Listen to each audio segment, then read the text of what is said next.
ઓમ ગણેશ, હર હર મહાદેવ.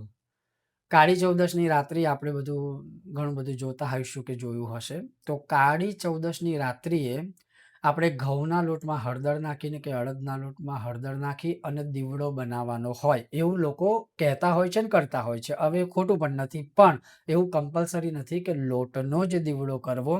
હવે એ સત્સંગ શું છે કે ખાલી એકમાત્ર દીપદાન જો કાળી ચૌદસે 4 બત્તીવાળો એટલે કે 4 રૂની વાટવાળો જો દીવો કરવામાં આવે તો નરક ગમન આપણે ક્યારેય જોવું પડતું નથી અને એ લિંગ પુરાણમાં દર્શિત છે.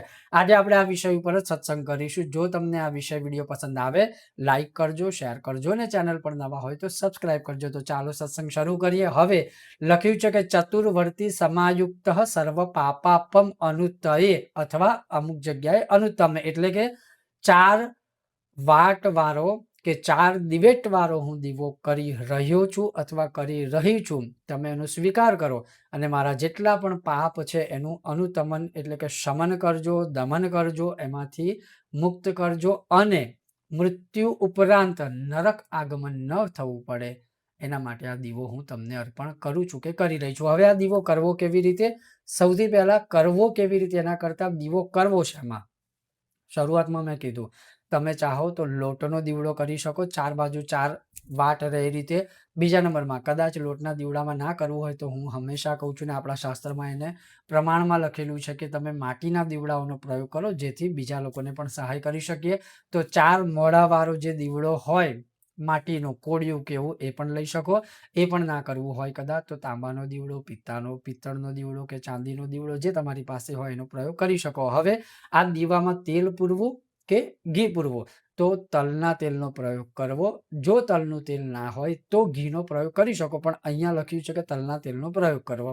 ત્રીજા નંબરની અંદર કે આ દીવામાં વાટ ઊભી રાખવી કે આડી રાખવી. તો ઊભી વાટથી તો ચોમુખી બનવાનું જ નથી, એટલે આડી વાટ રાખીશું તો જ 4 દિશામાં જે દિવેટ વાળો જે ભાગ છે પ્રજ્વલિત એ 4 દિશામાં જશે એટલે આડી વાટ આવશે. બીજા નંબરમાં આ જે દિવેટ કરીએ તો શું નાળા છડી કરીએ કે નાડું પાથરીએ? તો નો નાળા છડી અને નહીં આપણે નાડું પાથરવાનું. રૂનો જ કપાસનો જ દીવાનો પ્રયોગ કરવો એટલે 4 મુખી દીવો કરવો.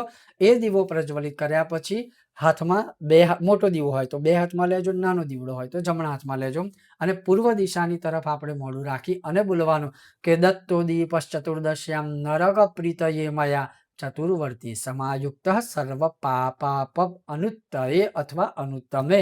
અર્થાત હું તમને આ જે ચતુર્વર્તી એટલે 4 દિવેટ વાળો દીવો જે મેં બનાવ્યો છે એ હું તમને અર્પણ કરું છું. તમે એનો સ્વીકાર કરજો.